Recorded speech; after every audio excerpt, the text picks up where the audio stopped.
J'espère que vous allez bien, j'espère que vous vous portez bien. L'affaire Saïda Narza prend une tournure totalement dramatique. Je dis bien une tournure totalement dramatique. Le verdict de ce 26 mai 2025 condamnant Saïda Narza et deux autres anciens candidats à la candidature aux élections présidentielles anticipées du 16 septembre 2024 a tout simplement provoqué une onde de choc en Algérie.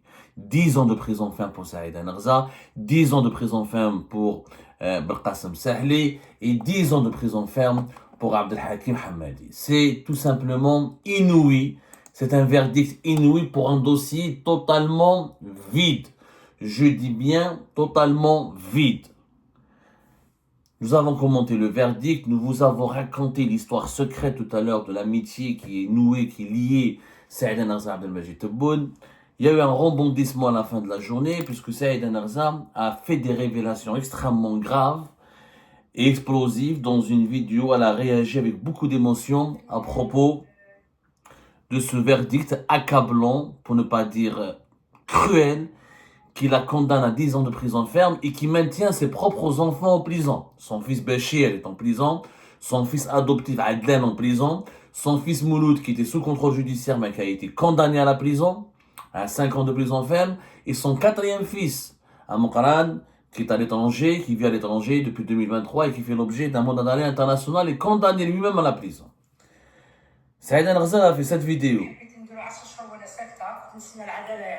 تاخذ الاجراءات نتاعها.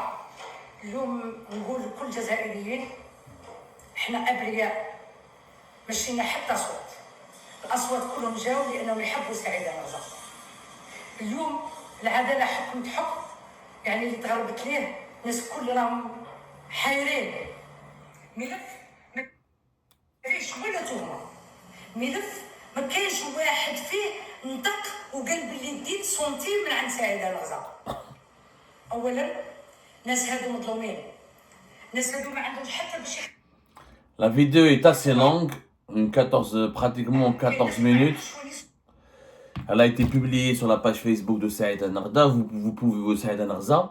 Elle a été publiée sur sa page Facebook. Vous pouvez aller la voir ou la revoir, si vous l'avez déjà vue certainement. Elle fait l'objet d'un énorme buzz en ce moment en Algérie. Parce que Saïda Narza apporte des accusations très graves. D'abord, elle dénonce le verdict injuste et cruel dont elle fait l'objet, elle et ses enfants. Et elle dit encore une fois, elle proclame son innocence. Elle proclame l'innocence de tous les élus qui ont accepté de lui offrir un parrainage. Elle parle de 900 et quelques, 928, elle donne un chiffre. Elle l'a cité, presque 1000 élus ont accepté de parrainer sa candidature aux élections présidentielles anticipées.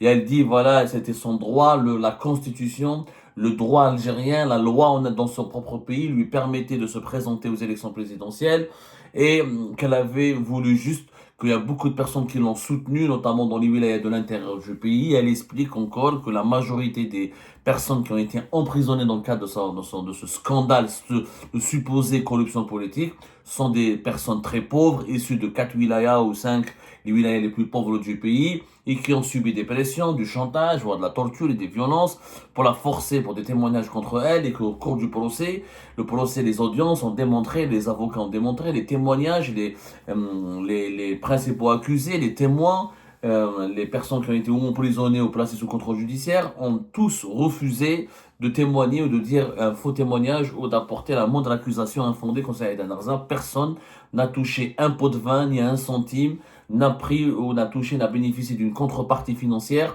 pour soutenir directement la candidature de Saïda Narza aux élections présidentielles anticipées de septembre 2024.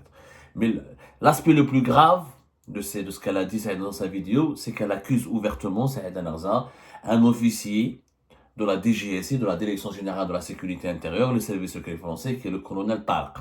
Le colonel Tarek, elle accuse cet officier d'être à l'origine de sa cabale judiciaire, à l'origine de l'emprisonnement de ses enfants, à l'origine de l'emprisonnement d'un nombre important d'innocents, qui sont des élus ou des militants qui ont fait ou participé à sa campagne électorale, et à l'origine du gel d'un nombre de ses activités économiques et d'un sabotage caractérisé qui cible ses entreprises et sa propre famille, les membres de sa famille.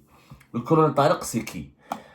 Je pense que des explications, parce que Saïda Narza, elle a parlé sous l'émotion, elle a laissé ses larmes ont beaucoup, elle a fait couler beaucoup de larmes, elle a pleuré, elle a même pleuré à la fin de la vidéo, elle a supplié, à la fin, elle adresse pratiquement un message où elle supplie Abdelmajid Tebboune d'intervenir et de ausculter ce dossier où il n'y a aucune preuve, et elle lui demande d'intervenir pour lever et pour mettre fin à une injustice cruelle dont elle fait l'objet, dont elle est la victime.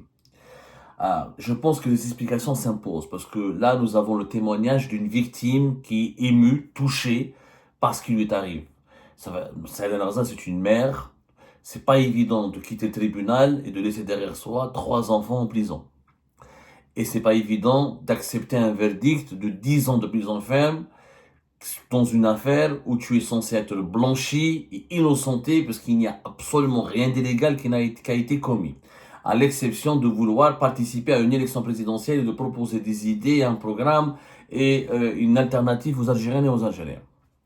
On m'a raconté de témoins oculaires que lorsque le verdict a été prononcé, Saïda Narza a tellement été choquée, elle a tellement été bouleversée qu'elle a éclaté de colère. Il y a eu un torrent d'émotions qui s'est emparé de Saïda Narza, qui a insulté les juges, qui a insulté les cellules de sécurité, elle a insulté les agents du DRS, les agents de la DGSI, les membres des services secrets qui étaient dans la salle.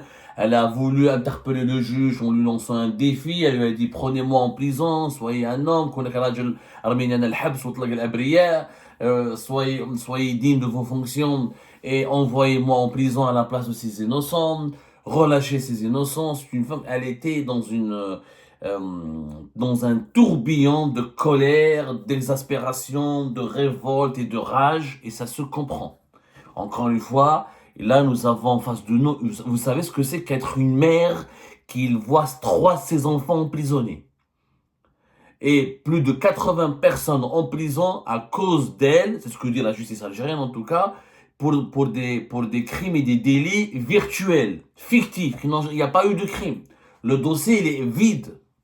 Moi, j'ai enquêté sur ce dossier. J'estime que j'ai suffisamment de données pour le maîtriser. J'ai peut-être plus de données que les juges eux-mêmes, parce que le verdict a été, ça se voit qu'il a été faxé, c'est un verdict téléphonique. L'affaire, elle est vide. Il n'y a pas de pot de vin. Il y a eu des dépenses de frais de campagne. 20 000 dinars pour les dîners, pour les déjeuners, pour des repas, 30 000 dinars pour les transports, toute campagne électorale nécessite quelques dépenses. Mais il n'y a personne qui a pris une enveloppe, il n'y a pas la moindre preuve du versement, de la distribution d'enveloppe.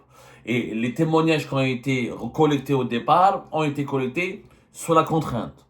Torture, violence, intimidation et menaces. Une vingtaine, 22 prévenus ont avoué avoir fait des aveux sous la contrainte de la violence. Il n'y a pas eu d'enquête ni de contre-enquête. Donc, c'est une affaire extrêmement sensible, où l'émotion, elle est inévitable. Surtout quand il s'agit d'une femme et d'une mère qui laisse derrière elle, encore une fois, 3 enfants emprisonnés. Saïda Narza a raconté que tout est de la faute du colonel Tariq. Qui est le colonel Tariq? Enfin, elle ne l'a pas dit comme ça. Elle a parlé du colonel Tariq et d'un commanditaire qui aurait demandé au colonel Tariq de faire ce qu'il a fait contre elle. À savoir, monter une cabale judiciaire, monter un dossier préfabriqué, monter un dossier accablant mais complètement faux, faire pression sur les juges pour emprisonner, placer sous mandat de dépôt les enfants de Saïda Narza et des prévenus, et faire pression sur les autorités pour bloquer les activités économiques des entreprises de Saïda Narza et de sa famille. Le colonel Tariq, c'est qui? Le colonel Tariq, c'est le patron de la caserne Antar, quand Nasser Djen avait été nommé à la tête de la DGSI en 2024. Nasser Djen, début juin 2024, il devient le patron de la Direction générale de la sécurité intérieure, le service de renseignement intérieur algérien, le service secret le plus puissant du pays, l'agence de renseignement la plus puissante, la plus influente et la mieux armée, la plus équipée de l'Algérie.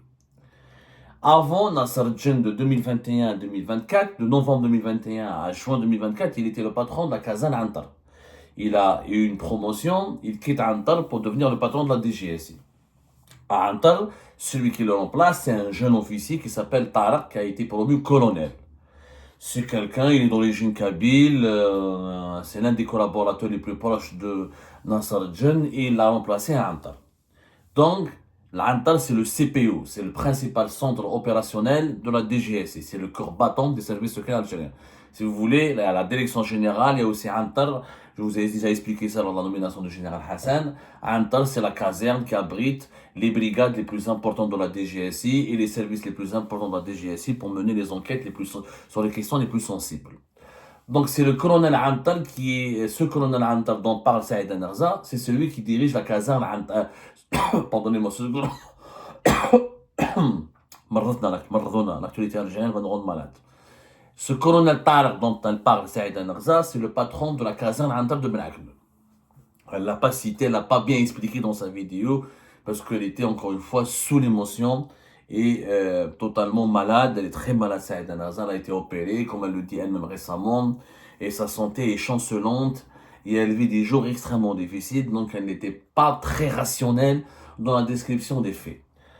Donc hier, elle accuse le colonel Antal. C'est la première fois que Saïd Narza parle et s'exprime. Ça fait une année que ça t'a fait 10 mois, puisque l'affaire a commencé début du mois d'août 2024, avec des places, elle était placée sous contrôle judiciaire et des placements sous mandat de dépôt de deux de ses enfants. Ensuite un troisième, elle a été libérée sous contrôle judiciaire et un certain nombre d'élus et de vice-présidents, de cadres dirigeants de la CGA, l'organisation patronale qui était dirigée par Saïd Narza et qui ont contribué activement à sa campagne électorale, aux préparatifs de ce qui devait être une campagne électorale, puisque Saïd Narza était candidate à la candidature. L'autorité nationale indépendante des élections ont écarté son dossier alors qu'il était complet, elle avait tous les parrainages et il était conforme à toutes les exigences. Colonel Tarek est gravement mis en cause. Il faut savoir que le colonel Tarek, il a été remplacé normalement depuis hier. Le général Hassan, quand il a pris la tête de la DGSI, il a ramené ses propres collaborateurs, ce qui est normal, ce qui est tout à fait, à chaque fois qu'il y a un nouveau patron qui prend un service important, un service de sécurité important, il va remonter la configuration des managers de ce service de sécurité, il ramène des nouveaux officiers, il va nommer des nouveaux directeurs pour se créer, former sa propre équipe sur laquelle il va s'appuyer pour déployer sa stratégie et obtenir les résultats qu'il recherche pour atteindre les objectifs qui lui ont été assignés. Donc, celui qui va diriger Antar n'est plus le colonel Tarek. Depuis 48 heures pratiquement, le colonel Tarek est partant, c'est lui qui l'a remplacé, qui est en train de le remplacer, parce que le processus est toujours en mise en place. Hassan a été nommé le samedi 24 mai dernier. Donc, nous sommes aujourd'hui le 26. Entre aujourd'hui et demain, il y a un nouveau patron de la caserne Antal qui s'appelle Salim Belazou, qui est lui-même un colonel et qui est beaucoup plus âgé que Tarek. Il a pratiquement 60 ans et c'est un ancien haut gradé du DRS de l'époque de Toufik. C'était le responsable de l'unité de police judiciaire, on va dire, l'unité police judiciaire de DRS à l'époque du général Toufik. Donc c'est quelqu'un qui lui, comme le général Hassan, il est issu du DRS, des officiers subalternes, oui, mais des officiers enquêteurs qui étaient au service du DRS, qui étaient en fonction lors du DRS, pendant la période du DRS du général Toufik. Donc c'est Salim Belazouk.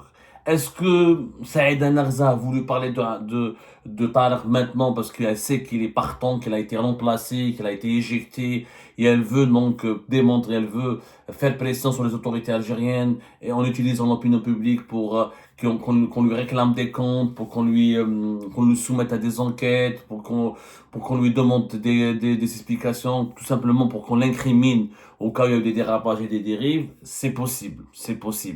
Sauf que il faut être raisonnable et honnête. Et je suis sûr que Mme Saïda Narza l'est, mais je crois qu'elle n'a pas la capacité aujourd'hui psychique et psychologique pour aller jusqu'au bout de sa mission et de dire toute la vérité. Ce qu'elle a dit, c'est une partie de la vérité. L'affaire Saïda Narza, c'est pas un simple colonel qui a tout géré. C'est pas le colonel Tarek qui a tout décidé de son propre chef, qui s'est réveillé le matin, il a dit « Ah, c'est bon, je vais bousiller Saïd Narza, je vais l'empêcher d'être candidat aux élections présidentielles, je vais mettre ses enfants en prison, je vais attaquer, je vais casser ses entreprises. » Pas du tout. Le colonel Tariq n'est qu'un instrument. Il a reçu des instructions. Elle-même, elle a reconnu à la fin qu'elle connaît le commanditaire, mais elle refuse de dire le commanditaire. Mais qui a demandé à la Casa al-Antar de s'occuper de l'affaire Saïd Narza? C'est extrêmement grave. Ces révélations sont extrêmement graves. La Casa al-Antar, normalement, c'est le contre-espionnage, c'est l'antiterrorisme, c'est pour les criminels les plus dangereux, pour la grande criminalité, pour les réseaux, pour la grande corruption, pour tout ce qui menace contre la sécurité du pays. Et alors, j'ai jamais vu les services secrets en Algérie s'intéresser à une candidate à la candidature aux élections présidentielles. Donc, c'est du jamais vu. Colonel Tariq n'a fait qu'exécuter des ordres. Je suis d'accord pour dire qu'il n'aurait pas dû faire ce qu'il a fait. Naturellement, pour moi, si les accusations de Saïd Narza s'avèrent vraies, il y a des éléments en ma possession qui affirment que ce que dit Saïd Narza est en partie vrai. Colonel Tariq ne devait en aucun cas faire ce qu'il a fait. Sauf que Colonel Tariq, moi je ne l'incrimine pas parce que moi j'ai appris quelque chose en Algérie. Si on veut faire le changement, si on veut accélérer les changements et apporter des changements et imposer des changements dans notre pays, il ne faut pas s'attaquer au pion, il faut viser le roi. Parce que le pion ne fait qu'appliquer des instructions. Dans cette affaire, Saïd Narza, Colonel Tariq n'est qu'un pion. Celui qui donne les instructions est à la présidence de la République. Ce sont les conseillers de Tebboune. Ce sont, je dis et je le redis, les conseillers de Tebboune qui sont à l'origine de l'affaire Saïd Narza. Il y a 3 personnes qui sont à l'origine de cette affaire Saïd Narza. C'est ni le colonel Tariq, ni le colonel Habib, ni le colonel Ismaïl, ni le colonel Issa.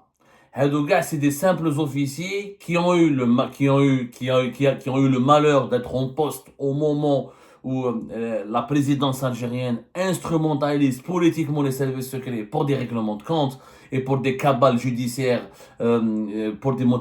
basées sur de simples motivations politiciennes.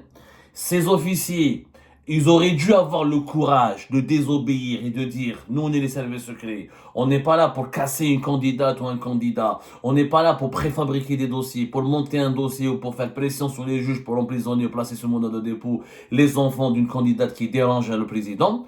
Nous, notre travail, c'est vraiment autre chose. Ils n'ont pas eu le courage ni l'honnêteté de le dire. Ceci dit, ils ne sont pas les seuls coupables ou les vrais coupables de cette histoire. Les vrais coupables sont 3 conseillers. Kamel Sidi Saïd, Amirouche Hamadash ou Boualam. Les 3 conseillers de Tebboune, ce sont eux qui ont donné des instructions à la caserne Antar.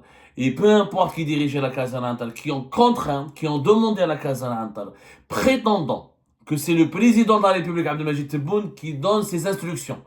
Parce que quand les conseillers de Tebboune appellent les services secrets, ils disent quoi? Ils disent le président vous demande. Quand malheureusement on n'est plus à l'époque du général Taufer et qu'il n'y a plus en face, à la tête des services secrets, des gens qui disent « Mais attendez, si le président veut nous donner des ordres, c'est à lui de nous appeler et c'est à lui de nous confirmer ce que vous dites. » La nouvelle Algérie, des petits conseillers qui étaient naguère des journalistes, des simples magistrats ou des serveurs de thé ou de simples responsables de fax et de téléphone. Donne des ordres à des colonels et des généraux. C'est pour ça que l'Algérie aujourd'hui est en crise sur le plan interne, sur le plan externe, sur tous les plans. C'est pour ça que nous sommes dans un déclin progressif et accéléré qui fait de nous, à cause de ce mode de gouvernance, que l'Algérie perd de son influence sur la scène internationale, comme elle perd de sa crédibilité aux yeux de sa propre population, et c'est la porte ouverte à toutes les dérives, à tous les abus. Quand de simples conseillers se permettent de parler au nom du chef de l'État et pour donner des instructions aux services secrets, c'est grave. C'était bon. Voulait que les services secrets s'occupent de Saïd Narza. Pourquoi c'est pas lui qui aurait appelé Nasser Djen ou là c'est pas lui qui aurait convoqué Nasser Djen directement à la présidence ou Nasser ou le colonel Tariq, les deux, leur dit « Ah, le dossier à Saïd Narza, je veux que vous vous en occupez. » C'est pas lui, ce sont des conseillers qui l'ont appelé. C'est qui? Hamadash Amirouche, Kamel Sidi Saïd ou Boualam. Boualam, le premier, il a appelé Saïd Narza. Il a appelé Saïd Narza au mois d'août 2024, avant le début des élections, au moment du processus, au mois de juillet. plutôt, à la fin du mois de juillet, au début du mois d'août, en plein processus de préparatifs et de recueil des dossiers, des candidatures aux élections présidentielles anticipées du 7 septembre 2024. Boualam lui dit textuellement, on te demande, Madame Saïda Nerza, de soutenir Abdelmajid Tebboune, de soutenir le deuxième mandat. C'est-à-dire que là, arrête de faire croire que tu veux nous défier ou que tu veux te présenter contre Abdelmajid Tebboune. Ne te présente pas contre nous, viens de notre côté, rejoins le clan présidentiel et fais la promotion du deuxième mandat. Saïda Nerza dit que non. Moi, je soutiens pas le deuxième mandat, je ne suis pas convaincu.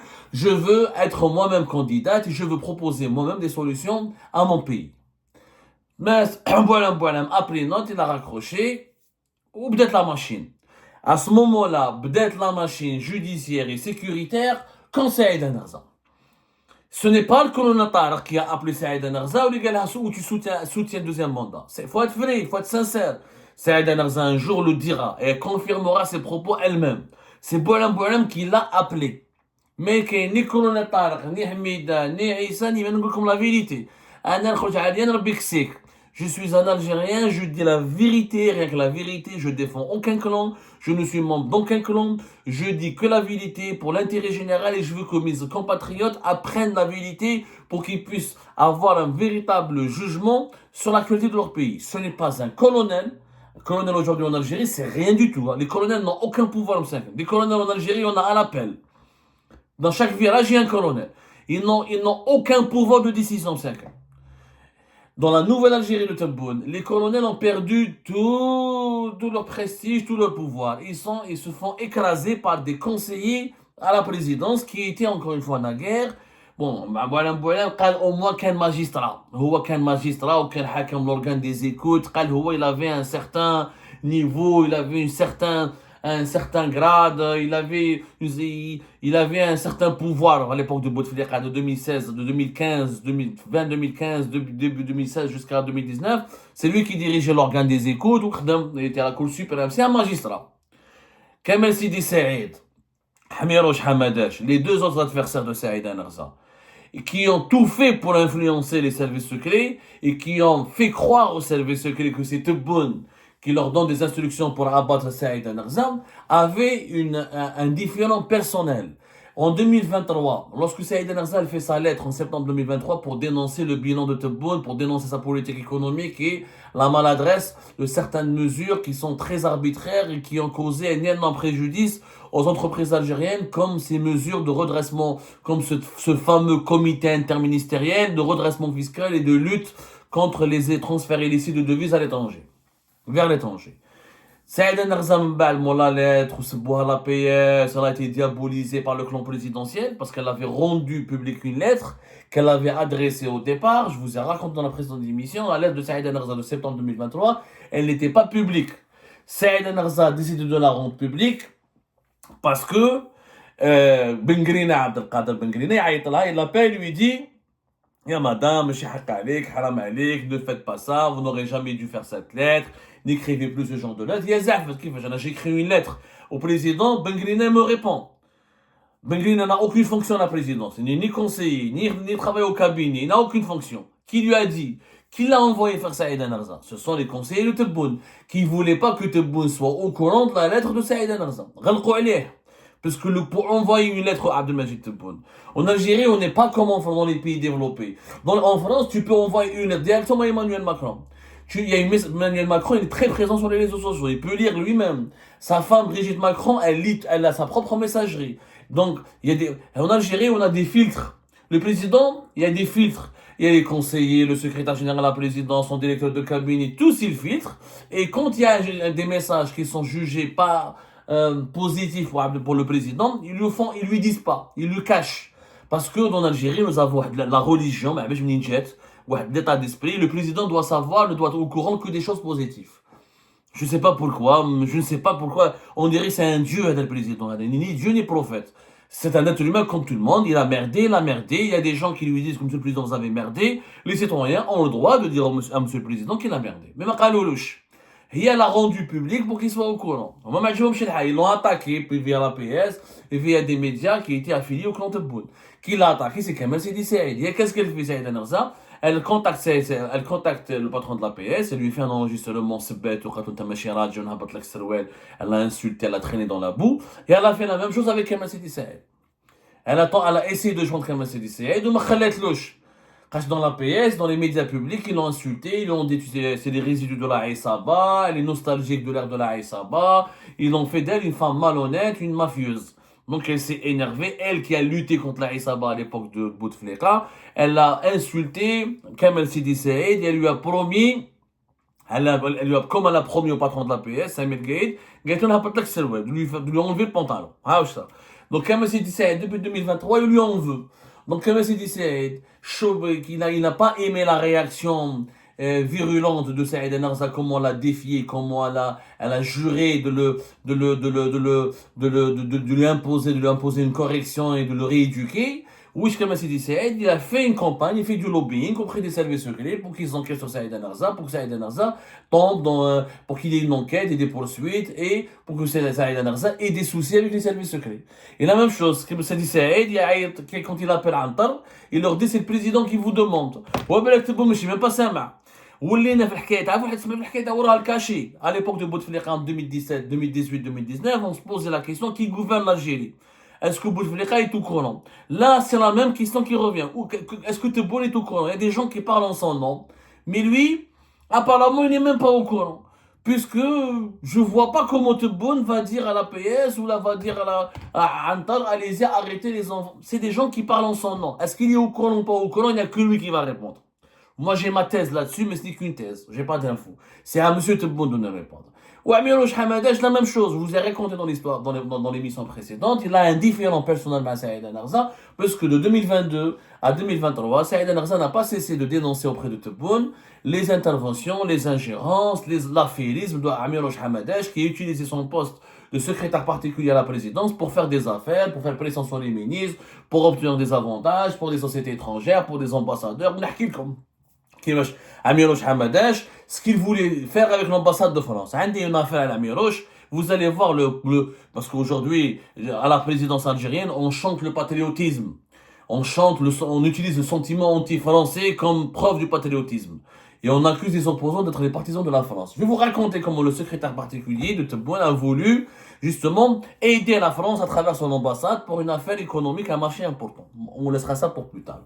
Donc ce sont ces trois personnes, Boualem, Kamel Sidi Saïd et Amirouche Hamadash, qui ont tout fait pour éloigner Saïd Narza de Tebboune, l'isoler de la scène politique et de la scène médiatique, l'affaiblir au sein de la CGA. Et quand il y a eu les élections présidentielles, ils ont utilisé ce contexte comme quoi elle n'était pas d'accord avec le deuxième mandat pour justifier son arrestation, son placement sous contrôle judiciaire et pour qu'elle soit placée sous enquête, elle et ses proches. Les élections présidentielles ont fourni uniquement, les élections présidentielles anticipées, ont uniquement fourni un prétexte permettant à ces trois conseillers de Tebboune de manipuler les services secrets, de les instrumentaliser pour abattre Saïd Narza. Malheureusement, effectivement, les services secrets ont été piégés et se sont comportés de façon indigne de leur histoire et ils ont été instrumentalisés dans cette histoire. Voilà, c'est là la vérité. Le colonel Tariq n'est qu'un légume sur un couscous. N'est qu'un pion, un instrument.